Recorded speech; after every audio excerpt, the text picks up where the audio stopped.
Seguimos compartiendo testimonios aquí en nuestro programa y es un gusto volver a presentar al doctor Marcelo Ruggier, magíster en Historia Económica y doctor en Historia, investigador del CONICET, docente de la Universidad de Buenos Aires, ha escrito muchísimos libros sobre historia económica en la República Argentina. Y a propósito de la historia económica de la República Argentina, luego de desarrollar aquí en nuestro programa la etapa del desarrollismo, del gobierno de Frondizi, bueno, se viene una etapa posterior que es muy rica y también muy contradictoria en materia económica. Hablamos de la etapa de la llamada Revolución Argentina, ¿no? Previamente al golpe de Frondizi, o a la Revolución Argentina, luego del golpe de Frondizi, está el interregno ahí, el gobierno de José María Guido, es un periodo muy corto, y luego se suceden dictaduras y el gobierno del doctor Ilia, ¿no? Entonces tenemos la Revolución Argentina, el gobierno de Ilia, un periodo muy interesante, Onganía, Livingston, Lanuse, Ilia, Guido. Hola Marcelo, ¿cómo estás? Hola, ¿qué tal Luis? Muy bien. Es una etapa muy interesante y muy productiva también para la República Argentina en materia económica, más allá de las contradicciones y la violencia política, que es un signo de la época, ¿no? Y las interrupciones institucionales también, ¿no? Sí, uno podría sacar en parte del análisis ese aspecto que vos mencionás ahora de la dinámica política institucional, que está marcada claramente por la exclusión del peronismo, ¿no? En el punto de vista político, y analizar más fríamente, si querés, la evolución de la estructura económica, de la dinámica económica, las principales variables, ¿no? Y allí uno tiene, en ese contexto político tan inestable, como marcaba, de golpes de Estado, de restauración democrática limitada, vuelta de golpes de Estado, etcétera, recambios dentro del golpe de Estado, una evolución de la economía argentina realmente bastante positiva, ¿no? Que hoy uno añoraría esas tasas de crecimiento, etcétera, ¿no? De hecho, estamos hablando de los años dorados de la economía argentina en el marco de ese proceso todavía que está en marcha de industrialización por sustitución de importaciones, en una segunda fase de ese proceso de industrialización por sustitución de importación. El tema es que si es posible, desde el punto de vista analítico, separarlo, en algún lugar otra vez vuelve esa dinámica política a unirse con lo que está sucediendo con la dinámica económica y con la dinámica institucional, porque muchas de las políticas económicas y las definiciones de política económica finalmente están atadas a esa dinámica institucional, ¿no? Entonces esos cambios prácticamente constantes de ministros, cambios de políticas, redefiniciones en varias áreas vinculadas a no solo a la economía, sino al conjunto de las políticas públicas, también de algún modo impactan en un sentido generalmente negativo en la propia dinámica y la propia estructura económica, ¿no? El punto de partida, como vos señalabas, es un contexto bastante adverso, porque a la caída que lleva el gobierno de Guido, a la caída de Frondizi, la economía argentina entra en una crisis muy profunda. El año 62 y el año 63 son años de crisis que están un poco marcadas en la dinámica esta que habíamos charlado en algún momento, que entra la Argentina de los ciclos de stop and go, de las restricciones externas, ahora exacerbadas por la remisión de utilidades, por fuga de capitales en ese particular contexto. Pero es una crisis que afecta muy fuerte a la industria, con caídas del producto industrial pero muy fuerte, y provoca, digamos, un tendal de quiebra de empresas pequeñas, medianas y algunas grandes que se ven muy afectadas en ese contexto, y esto va a ser un dilema a resolver en el marco de una economía que está creciendo, digamos, un dilema a resolver que va a tener sus bemoles desde el punto de vista social y desde el punto de vista político en los años siguientes. Se genera allí un problema con un conjunto de empresas que han sufrido fuertemente la crisis, que muchas veces han iniciado proyectos de inversión importantes en los años previos, con digamos, los años de expansión del desarrollismo, entrado en esa lógica, se han endeudado en dólares en el exterior y vienen, digamos, contextos de restricción del mercado interno, de devaluación, como la famosa devaluación de Pinedo en ese contexto del año 62, y, digamos, empresas que se ven muy, pero muy afectadas. Así que el inicio es como bastante negativo, pero después del 63, 64, hasta 1974, en realidad hasta el año 75, con el fatídico Rodrigazo en el medio, tenemos todos años de crecimiento de la industria y de la economía en general, digamos, ¿no? La industria crece más todavía que el conjunto de la economía, pero son años de crecimiento. No hay ningún año de crisis, que era un poco lo que sucedía regularmente, cada muy poco tiempo, en una lógica de ciclos en los años previos. Y entonces este crecimiento ininterrumpido, con variaciones, no es que se crece Claro.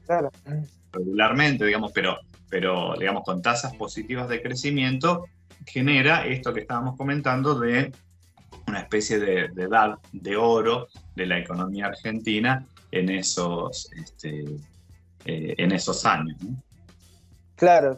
Compartimos algunos datos, vos corregirás, Marcelo, en respecto a esto que estabas mencionando de la salida de la crisis del 63. Entre el 64 y el 74 se cuadriplican, según Carlos Leiva, las exportaciones industriales de la República Argentina. Vaya si hubo ahí un repunte, y también, o sea, en los índices sociales, económicos, son índices realmente muy importantes. Si uno toma el coeficiente Gini hacia 1974, era muy alto, ¿no? El nivel de igualdad de la República Argentina, similar al de Francia. Hoy es realmente una Argentina pujante, ¿no? Desde el punto de vista industrial, casi todos los jóvenes egresados de escuelas técnicas secundarias tienen empleo muy tempranamente, ¿no?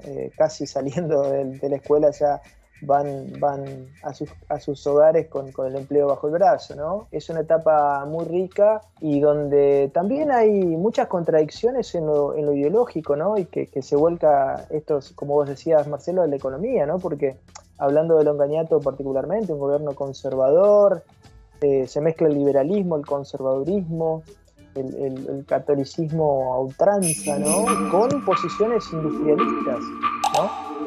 Sí, yo creo que, bueno, hay cosas que vos marcás que creo que dan mucha riqueza a la posibilidad del análisis. Por ejemplo, esto de las exportaciones industriales, pues no solo estamos hablando de crecimiento económico, sino una serie de transformaciones al interior de la estructura productiva y en particular de la estructura industrial, pero también de lo que sucede en el agro, ¿no? Con un proceso fuerte de mecanización y de avance de la productividad en ese sector, pero digamos que implican cambios cualitativos, además importantes, ¿no? Es decir, si la economía argentina, del total de sus exportaciones, solo el 2 o el 3% para 1963 eran exportaciones de productos manufacturados, de móvil, digamos, ¿no?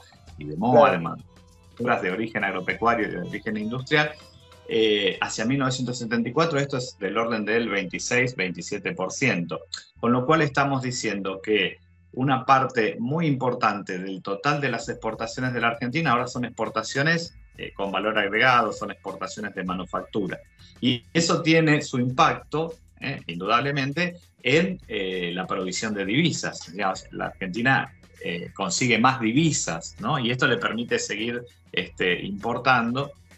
Y por eso que no se reflejan en estas crisis recurrentes de problemas del sector externo. Por lo menos es uno de los elementos que explicaría, digamos, este incremento notable de las exportaciones que atenúan de algún modo la crisis del sector externo. Hay varios problemas, vos señalaste algunos allí, pero yo quisiera marcar algo que me parece muy significativo, que se abre a partir de la experiencia frondicista y en esos años 62, 63, en adelante, que es un gran debate económico con matices, ¿sí? Pero donde hay un consenso muy fuerte en torno a lo que vos planteabas, en torno a la idea de la industrialización, la necesidad de avanzar en la industrialización. Y en particular, aún, digamos, de perspectivas, si querés, más liberales, frente a otras más nacionalistas, pero digo, todos están más o menos de acuerdo en que es necesario avanzar en el proceso de industrialización, y en esto, digamos, de integrar más la economía nacional al espacio latinoamericano, tener una salida precisamente de exportaciones industriales en el espacio latinoamericano como una alternativa para no seguir cerrando la economía, para no seguir teniendo una economía, digamos, ineficiente, o que solo vive al amparo de la protección, etc. Entonces, es un debate que se abre a principios de los años 60 y que tiene desarrollo en todo el contexto de los años 60, incluido durante el Onganiato, porque en particular, digo, uno puede decir que la política de Krieger-Bacena como ministro de Onganía a partir del año 67 tiene un trasfondo liberal, pero a la vez, digamos, es claramente industrialista y a la vez está aplicando retenciones a los exportadores, a la vez está mejorando, digamos, los precios de los importadores, que son insumos industriales y equipos que necesita precisamente el sector manufacturero, le está permitiendo tener un tipo de cambio más favorable para las exportaciones industriales y una serie de incentivos para estimular la industria. Es decir, puede tener una perspectiva más liberal en un régimen claramente conservador y católico, etcétera, pero digamos, hay cosas que no se tocan o en todo caso se profundizan, ¿no? Porque uno podría decir que atrás de Krieger-Bacena está como ideólogo Moyano Llerena, Carlos Moyano Llerena, que es un industrialista, un hombre que se había formado con el grupo Bunge, católico, digamos, pero también, digo, la idea de la devaluación compensada que está atrás de Krieger-Bacena está en el marco de las teorías de Diamant, digamos, sobre la estructura productiva desequilibrada, que tienen desarrollo en ese contexto, es decir, de tener una economía que trabaja con sectores diferenciados de productividad y para lo cual es necesario un tipo de cambio que favorezca o que no perjudique, digamos, a los sectores menos competitivos y que los estimule para poder exportar. Ese es como un gran debate que hay, que se abre en ese contexto, que además se combina con otro proceso muy típico de los años 60, que es el proceso de profesionalización del campo de los economistas, del surgimiento de organismos estatales de planificación, el CONADE, etcétera, digamos, un poquito anterior, pero que tienen desarrollo en estos años, que hacen planes que demandan economistas. Hay como una efervescencia de la discusión económica en esos años 60 que se refleja en un clima de ideas y en políticas, en estrategia de desarrollo y finalmente en políticas económicas, políticas favorables a las actividades industriales, etc. La otra gran discusión en ese contexto y que tiene un poco repercusión en definiciones de política económica tiene que ver con el grado de extranjerización de la economía argentina. O sea, hay un gran debate sobre la presencia y el poder de la burguesía nacional en los años 60, ¿no? ¿Por qué? Porque precisamente ese llamamiento al capital extranjero que había impulsado Frondizi y obviamente también antes, durante el gobierno de la llamada Revolución Libertadora y antes con el peronismo, había atraído a empresas extranjeras que habían desplazado a empresas nacionales. Entonces los empresarios nacionales están preocupados por esa presencia, han perdido peso dentro de la estructura económica. Entonces, desde la Constitución General Económica, digamos, de Helvar y el grupo de industriales que están nucleados allí, más vinculados a una perspectiva nacionalista y peronista, digamos, de la sociedad, digamos, y de la economía, digamos, discuten precisamente la presencia de capital extranjero. Lo que sí es cierto es que la presencia de capital extranjero preocupa, digamos, a los empresarios locales.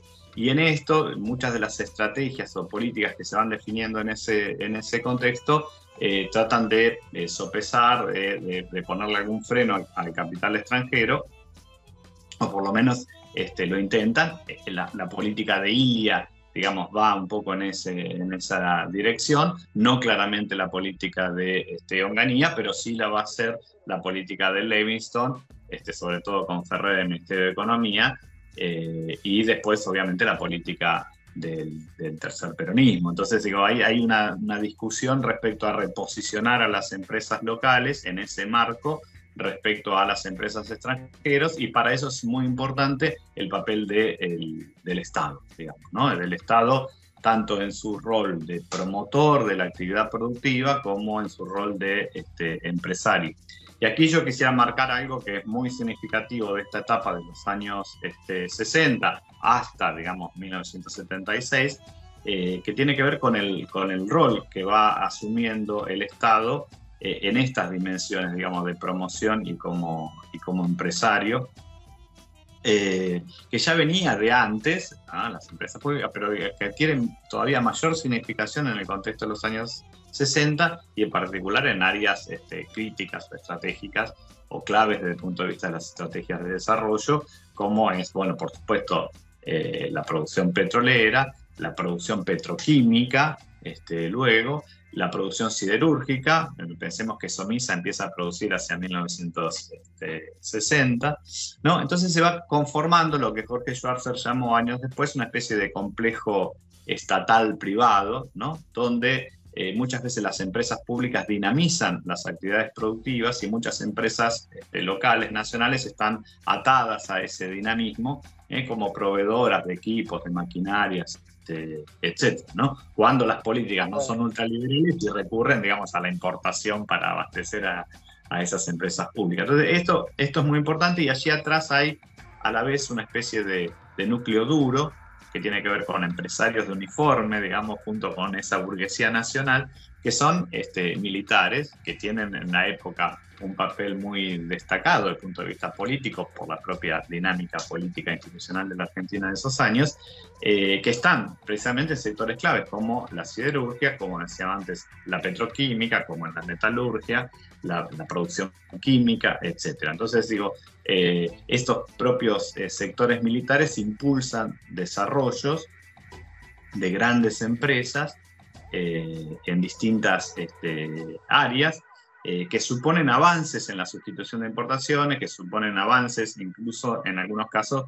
con posibilidades de cubrir mercados externos, ¿no? Esto es claro, por ejemplo, otra vez en el área siderúrgica, pero pensemos que para fines de la década del 60 van a empezar a desarrollarse proyectos también en siderurgia con Somisa y ampliaciones, pero otros proyectos que están vinculados y proyectos... Aluar, ¿no? Uno, por ejemplo, el caso de Aluar, impulsado por el sector de la aeronáutica, ¿no? De COPEDESMEL, la Comisión para el Desarrollo de Metales Livianos, que va a dar origen a Aluar. Pero hay otros proyectos en el área química y, por supuesto, todos los proyectos en el área petroquímica General Mosconi, que después van a dar lugar también a otros proyectos que vinculan la Dirección General de Fabricaciones Militares con YPF, como es el caso de las petroquímicas de Bahía Blanca, etcétera, ¿no? Entonces, hay allí como decíamos, ¿no? Crecimiento de la industria, todo, pero en el medio hay como una serie de cambios significativos dentro de la estructura industrial, que se verifica también a nivel de las empresas y reacomodamientos de grupos, ¿no? Qué interesante lo que estás narrando, Marcelo, y cómo la construcción de la economía en esa etapa histórica convergen como distintas capas, que se van uniendo, ¿no? En el pensamiento. Recién hacías referencia al rol de las Fuerzas Armadas, y obviamente antes hubo un Sabio, un Perón, un Mosconi y Brigadier San Martín, ¿no? Y esta visión prusiana de la intervención de la economía en materia económica, en temas estratégicos, cómo pese a la globalización que está en marcha ya desde mediados de los 50, esto subsiste, ¿no? El pensamiento también de la década del 30, de Alejandro Bunge. Vienen de esa lógica, formados con la idea de la defensa nacional, porque estos son sectores claves para la defensa nacional, pero están muy ayornados en términos de por dónde debe pasar el proceso de industrialización y en términos de eficiencia, de generar productividad y de tener capacidad incluso exportadora, ¿no? Entonces, no son autarquistas, digamos, o claro. Esos militares más cerrados, que tampoco Sabio lo era, digamos, pero al extremo, ¿no? Porque precisamente el debate económico sobre estrategias de desarrollo gira en torno a hacer más abierta la economía, a tener capacidad exportadora, no cerrarla tanto, a ser más eficiente, incremento de productividad, etc. Y ese es el discurso de Krieger-Bacena en el Longganiano, el eficientismo a ultranza, ¿no?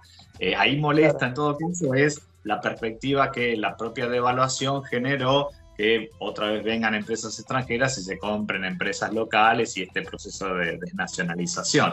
Pero no sé si les preocupa tanto a los militares como a otros sectores empresarios locales, digamos, ¿no?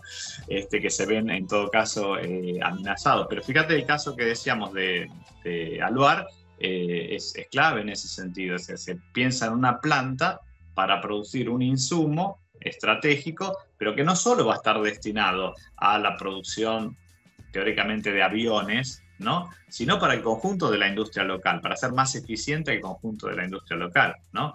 Y se piensa en una planta que sea eficiente, y para que sea eficiente tiene que tener un nivel de escala muy superior al consumo local en ese momento, claro, ¿no?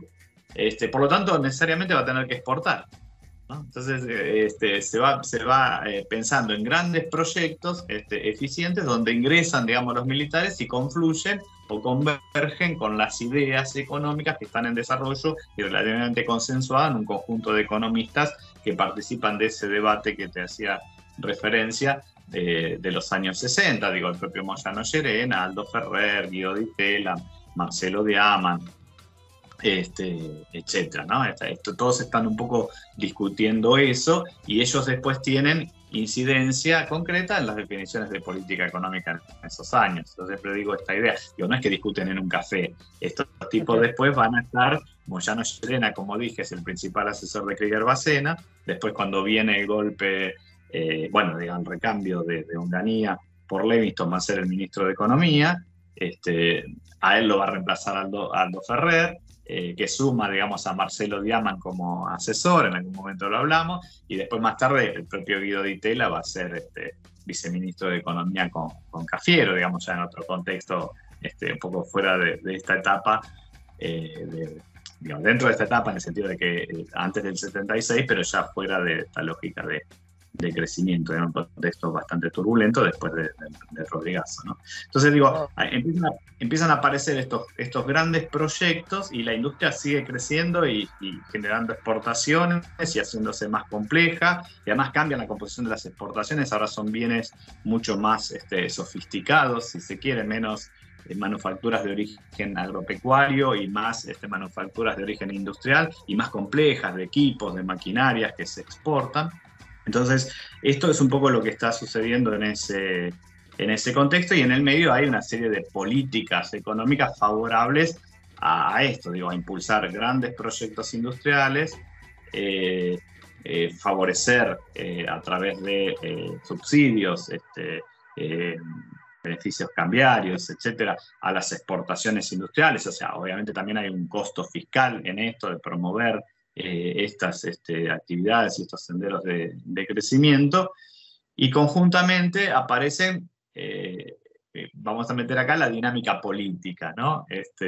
Por eso yo decía, uno puede separar en principio, pero después al final lo tenemos que integrar, porque aparecen algunas situaciones complicadas. Por ejemplo, está muy claro cuando viene el Cordobazo, ¿no? Y Krieger-Bacena dice, me voltearon los obreros mejor pagos del país. Y era cierto, digamos, de esos obreros de la industria automotriz de Córdoba, tenían buenos salarios, etcétera. No había pero había un problema político, un problema político, claro. Un problema fuerte, de libertades, ¿no? Muy fuerte atrás, que no estaba resuelto, y que si claro, la idea de la revolución de Onganía era, bueno, esto lo vamos a resolver con la modernización económica, el tiempo social y el tiempo político no dieron, digamos, para eso, aun cuando la modernización económica parecía estar avanzando, digamos, seguimos en un marco de años de crecimiento. Pero precisamente con esta lógica política, yo había comentado que había muchas empresas locales que habían tenido problema con la crisis de 62-63 y esos problemas estaban irresueltos. Entonces el Estado financia, digamos, a estas empresas, le da préstamos o incluso se mete, compra acciones de estas empresas, obligaciones, etcétera, para sostenerlas, ¿no?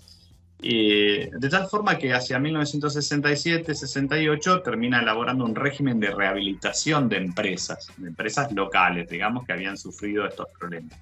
Y entran dentro de este régimen de rehabilitación más de 300 empresas. Algunas son pequeñas, pero otras son bastante grandes, como por ejemplo el caso de Siam, que entra dentro de este régimen. Bueno, se dice que el régimen fue hecho un poco a partir de la iniciativa y las demandas de Siam. Ahora digo, ¿por qué en el marco de una estrategia que está planteando la eficiencia, ¿no?, el desarrollo, digo, se sostienen a estas empresas que obviamente deberían en condiciones normales quebrar, ¿no? O sea, muchos dicen, funcionarios del momento, dicen, bueno, que quiebre, pero el tema es que no pueden quebrar. Y no pueden quebrar porque hay una dinámica social y política que lo impide. Claro, ¿sí? claro, hay que ver el largo plazo, Marcelo. La economía y la política no son meros asientos contables. O sea, si hoy te da déficit hoy una industria de una característica determinada, pero mañana te va a dinamizar demográficamente toda una región, toda la riqueza regional, y te va a permitir abrir otras empresas por las relaciones, ¿no?, a nivel productivo. Exacto. Bueno, hay que hacer un análisis un poco más integral. Bueno, ¿no?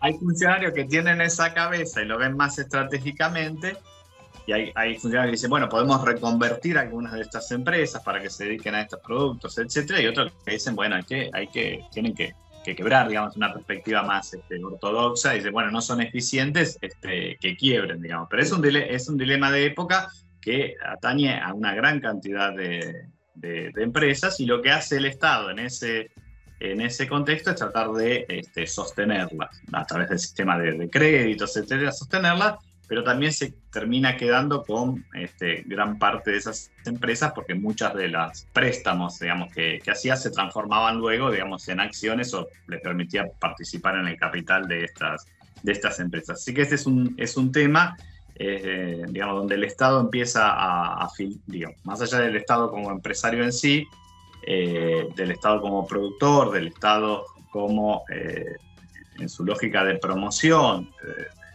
de desarrollar determinadas actividades a través de políticas fiscales y de subsidios, etcétera, también se termina quedando con una parte importante del capital de estas empresas, que no deja que se quiebren por una dinámica política en ese contexto, y en algunos casos porque hay una visión más, como vos decís, más estratégica, de pensar que esas empresas, digamos, pueden ser importantes en el futuro. Todo esto se sostiene y se va a seguir sosteniendo durante la experiencia peronista hasta 1976, ¿no? Después del corte en 1976, el Estado se desprende de estas empresas, les corta el financiamiento, y muchas de ellas quiebran, desaparecen o cambian de mano, se reconvierten, etcétera, pero son ya parte de este proceso que llamamos de desindustrialización, que se abre a partir de 1976. Así que digo, hay como las dos cosas, ¿no? En un contexto de crecimiento hay empresas que